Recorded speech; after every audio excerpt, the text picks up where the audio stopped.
ಗಲಾಟೆ ಆಯ್ತಲ್ಲ, ಅವರನ್ನು ಕೂಡ ಅದೇ ಮಾಡಿದ್ದು.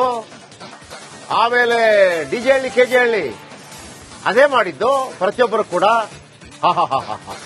ಅಂದ್ರೆ ದೇಶದ್ರೋಹಿಗಳು ಆ ಶತ್ರು ರಾಷ್ಟ್ರದ ವಿರುದ್ಧ.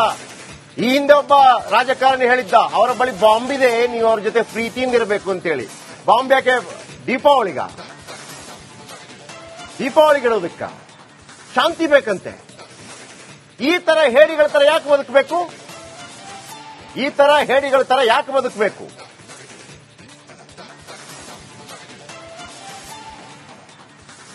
ಡಿಪ್ಲೊಮ್ಯಾಟಿಕ್ ಆಗಿ ಉತ್ತರ ಕೊಡೋದ್ರ ಜೊತೆಗೆ ಮತ್ತೆ ಸೈನ್ಯ ಯಾಕೆ ಇರೋದು ನಮಗೆ? ಯಾಕೆ ಅಷ್ಟೊಂದು ನಮ್ಮ ತೆರಿಗೆ ದುಡ್ಡನ್ನ ಖರ್ಚು ಮಾಡಿಬಿಟ್ಟು ಅಲ್ಲಿ ಸುಕೋಯ್ ಮತ್ತೊಂದು ರಾಫೇಲ್ ಯಾಕೆ ತರಬೇಕು? ಅಲ್ಲಿ ಯಾಕೆ ಗೋಡೌನಲ್ಲಿ ಇಡಬೇಕು? ಅದನ್ನ ವಿಕ್ರಾಂತ್ ನೌಕೆಯನ್ನ ಯಾಕೆ ಅಷ್ಟೊಂದು ರಾತ್ರಿ ಹಗಲು ಕಂಡುಬಿಟ್ಟು ಕಾಯಬೇಕು? ಎಲ್ಲ ಮಾರ್ಬಿಡೋಣ, ಗುಜರಿಗೆ ಹಾಕ್ಬಿಟ್ಟು. ಅವ್ರು ಬಂದಾಗ ಶಾಂತಿ ಶಾಂತಿ ಅಂತ ಹೇಳೋಣ. ಯಾಕೆ ಗೊತ್ತಾ ಇದು? 26ರಲ್ಲಿ ಬೇರೆ ಯಾರು ಸತ್ತಿಲ್ವಲ್ವಾ? ಅಷ್ಟೇ. 26ರಲ್ಲಿ ಧರ್ಮ ಕೇಳಿದ್ದು ಹಿಂದೂಗಳದಲ್ವಾ? ಹಾಗಾಗಿ ಪ್ರಾಬ್ಲಮ್ ಇಲ್ಲ. ಬೇರೆ ಯಾರಿಗಾದ್ರೂ ಆಗಿದ್ರೆ ಬ್ರದರ್ಸ್ ಸತ್ರು ಅಂತ ಅಂದ್ಬಿಡ್ತಿದ್ರು. ನಾನಿಲ್ಲಿ ಹಿಂದೂ ಮುಸ್ಲಿಂ ಅಂತ ಮಾತಾಡ್ತಾ ಇಲ್ಲ, ಪಾಕಿಸ್ತಾನಿಗಳ ಬಗ್ಗೆ ಮಾತಾಡ್ತಾ ಇದ್ದೀನಿ. ಇನ್ನೊಂದು ಕಡೆ ಈಗ ಬರ್ತಾ ಇರುವಂತದ್ದು ಬ್ರೇಕಿಂಗ್ ನ್ಯೂಸ್. ಭಯ ಗೊತ್ತೇ ಇಲ್ಲ, ನಮ್ಮನ್ನು ತಡೆಯಲು ಯಾರಿಲ್ಲ, ಯಾವುದು ನಮಗೆ ಅಸಾಧ್ಯ ಅಲ್ಲ, ಯುದ್ಧಕ್ಕೆ ನಾವು ರೆಡಿ, ಪಾಕಿಸ್ತಾನ ವಿರುದ್ಧ ಪ್ರತೀಕಾರಕ್ಕೆ ಸೇನೆ ಸಜ್ಜಾಗಿದೆ. ಭಾರತದ ಸೇನೆಯಿಂದ ಟ್ರೇಲರ್ ರಿಲೀಸ್, ವಿಶ್ವದ ಮುಂದೆ ಭಾರತದ ಶಕ್ತಿ ಅನಾವರಣ. ಈಗ ಸೇನೆ ಬಹುಶಃ ಸಿದ್ದರಾಮಯ್ಯ ಹತ್ರ ಪರ್ಮಿಷನ್ ಕೇಳಬೇಕೇನು, ನಾವು ಯುದ್ಧ ಮಾಡಬೇಕಾ ಮಾಡಬಾರ್ದಾ ಅಂತ. ಅಥವಾ ಗೊತ್ತಿಲ್ಲಪ್ಪ. ನೋಡಿ ಟ್ರೇಲರ್.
ಇದು ಭಾರತೀಯ ಸೇನೆ. ವೀಕ್ಷಕರೇ, ನೆನಪಿರಲಿ, ನಮ್ಮ ಬಜೆಟ್ನ ಅತಿ ದೊಡ್ಡ ಮೊತ್ತವನ್ನು ನಾವು ನಮ್ಮ ಸೇನೆಗಾಗಿ ಮೀಸಲಿಡ್ತೀವಿ. ರ್ಯಾಂಕಿಂಗ್ ಅಲ್ಲಿ 4ನೇ ಸ್ಥಾನದಲ್ಲಿದ್ದೀವಿ. ಯಾವುದೇ ಸಂದರ್ಭದಲ್ಲೂ ಕೂಡ ಸಜ್ಜಾಗಿ ನಿಂತಿದ್ದೀವಿ. ಮತ್ತು ರಫೇಲ್ ಅಂತ ಯುದ್ಧ ವಿಮಾನಗಳನ್ನು ತಗೊಂಡ್ಬರಬೇಕು ಅಂತಂದ್ರೆ ಎಷ್ಟೆಲ್ಲ ಕಿರಿಕಿರಿಗಳಾಯ್ತು ದೇಶದ ಒಳಗೆ. ಯಾಕೆ ಅಂತಂದ್ರೆ ಈ ಸಂದರ್ಭಕ್ಕೆ ಬೇಕು ಅಂತ ಹೇಳಿ. ಆಮೇಲೆ ನಾವು ಹೇಡಿಗಳಲ್ಲ ಅನ್ನೋದನ್ನ ಹೇಳಬೇಕಾಗಿದೆ. ನನಗೆ ಸಿದ್ದರಾಮಯ್ಯನವರ ಮಾತನ್ನ ಕೇಳಿದಾಗ ಬಹುಶಃ ಆ ಭಾಗದಲ್ಲೆಲ್ಲಾದ್ರೂ ಜಾಗ ತಗೊಂಡ್ಬಿಟ್ಟಿದ್ದಾರೆ ಹೆಂಗೆ, ಮೂಡ ರೀತಿ ಸೈಟ್ ಏನಾದ್ರು. ಯಾಕಂದ್ರೆ ಯುದ್ಧ ಆದಾಗ ಅಲ್ಲಿಗೆ ಏನಾದ್ರೂ ಬಿದ್ದು ಸೈಟ್ ಹಾಳಾಗ್ಬಿಟ್ರೆ ಅಂತ ಆಸೆ ಏನಾದ್ರೂ ಇದೆಯಾ? ಗಲಾಟೆ ಆಯ್ತಲ್ಲ, ಅವರನ್ನು ಕೂಡ ಅದೇ ಮಾಡಿದ್ದು. ಆಮೇಲೆ ಡಿಜೆ ಹಳ್ಳಿ ಕೆಜೆ ಹಳ್ಳಿ ಅದೇ ಮಾಡಿದ್ದು ಪ್ರತಿಯೊಬ್ಬರು ಕೂಡ. ಅಂದ್ರೆ ದೇಶದ್ರೋಹಿಗಳು ಆ ಶತ್ರು ರಾಷ್ಟ್ರದ ವಿರುದ್ಧ. ಈ ಹಿಂದೆ ಒಬ್ಬ ರಾಜಕಾರಣಿ ಹೇಳಿದ್ದ, ಅವರ ಬಳಿ ಬಾಂಬ್ ಇದೆ, ನೀವು ಅವ್ರ ಜೊತೆ ಪ್ರೀತಿಯಿಂದ ಇರಬೇಕು ಅಂತೇಳಿ. ಬಾಂಬ್ ಯಾಕೆ?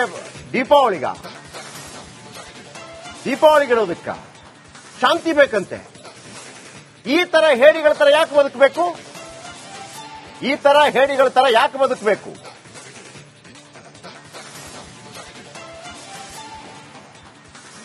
ಡಿಪ್ಲೊಮ್ಯಾಟಿಕ್ ಆಗಿ ಉತ್ತರ ಕೊಡೋದ್ರ ಜೊತೆಗೆ ಮತ್ತೆ ಸೈನ್ಯ ಯಾಕೆ ಇರೋದು ನಮಗೆ? ಯಾಕೆ ಅಷ್ಟೊಂದು ನಮ್ಮ ತೆರಿಗೆ ದುಡ್ಡನ್ನ ಖರ್ಚು ಮಾಡಿಬಿಟ್ಟು ಅಲ್ಲಿ ಸುಕೋಯ್ ಮತ್ತೊಂದು ರಾಫೇಲ್ ಯಾಕೆ ತರಬೇಕು? ಅಲ್ಲಿ ಯಾಕೆ ಗೋಡೌನಲ್ಲಿ ಇಡಬೇಕು? ಅದನ್ನ ವಿಕ್ರಾಂತ್ ನೌಕೆಯನ್ನ ಯಾಕೆ ಅಷ್ಟೊಂದು ರಾತ್ರಿ ಹಗಲು ಕಣ್ಣು ಬಿಟ್ಟು ಕಾಯಬೇಕು? ಎಲ್ಲ ಮಾರ್ಬಿಡೋಣ, ಗುಜರಿಗೆ ಹಾಕ್ಬಿಟ್ಟು. ಅವ್ರು ಬಂದಾಗ ಶಾಂತಿ ಶಾಂತಿ ಅಂತ ಹೇಳೋಣ. ಯಾಕೆ ಗೊತ್ತಾ ಇದು? 26ರಲ್ಲಿ ಬೇರೆ ಯಾರು ಸತ್ತಿಲ್ವಲ್ವಾ? ಅಷ್ಟೇ. 26ರಲ್ಲಿ ಧರ್ಮ ಕೇಳಿದ್ದು ಹಿಂದೂಗಳದಲ್ವಾ? ಹಾಗಾಗಿ ಪ್ರಾಬ್ಲಮ್ ಇಲ್ಲ. ಬೇರೆ ಯಾರಿಗಾದ್ರಾಗಿದ್ರೆ ಬ್ರದರ್ಸ್ ಸತ್ರು ಅಂತ ಅಂದ್ಬಿಡ್ತಿದ್ರು. ನಾನಿಲ್ಲಿ ಹಿಂದೂ ಮುಸ್ಲಿಂ ಅಂತ ಮಾತಾಡ್ತಾ ಇಲ್ಲ, ಪಾಕಿಸ್ತಾನಿಗಳ ಬಗ್ಗೆ ಮಾತಾಡ್ತಾ ಇದ್ದೀನಿ. ಇನ್ನೊಂದು ಕಡೆ ಈಗ ಬರ್ತಾ ಇರುವಂತದ್ದು ಬ್ರೇಕಿಂಗ್ ನ್ಯೂಸ್. ಭಯ ಗೊತ್ತೇ ಇಲ್ಲ, ನಮ್ಮನ್ನು ತಡೆಯಲು ಯಾರಿಲ್ಲ, ಯಾವುದು ನಮಗೆ ಅಸಾಧ್ಯ ಅಲ್ಲ, ಯುದ್ಧಕ್ಕೆ ನಾವು ರೆಡಿ, ಪಾಕಿಸ್ತಾನ ವಿರುದ್ಧ ಪ್ರತೀಕಾರಕ್ಕೆ ಸೇನೆ ಸಜ್ಜಾಗಿದೆ. ಭಾರತದ ಸೇನೆಯಿಂದ ಟ್ರೇಲರ್ ರಿಲೀಸ್, ವಿಶ್ವದ ಮುಂದೆ ಭಾರತದ ಶಕ್ತಿ ಅನಾವರಣ. ಈಗ ಸೇನೆ ಬಹುಶಃ ಸಿದ್ದರಾಮಯ್ಯ ಹತ್ರ ಪರ್ಮಿಷನ್ ಕೇಳಬೇಕೇನು, ನಾವು ಯುದ್ಧ ಮಾಡಬೇಕಾ ಮಾಡಬಾರ್ದ ಅಂತ. ಅಥವಾ ಗೊತ್ತಿಲ್ಲಪ್ಪ. ನೋಡಿ ಟ್ರೇಲರ್.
ಇದು ಭಾರತೀಯ ಸೇನೆ. ವೀಕ್ಷಕರೇ, ನೆನಪಿರಲಿ, ನಮ್ಮ ಬಜೆಟ್ನ ಅತಿ ದೊಡ್ಡ ಮೊತ್ತವನ್ನು ನಾವು ನಮ್ಮ ಸೇನೆಗಾಗಿ ಮೀಸಲಿಟ್ಟಿದ್ದೇವೆ.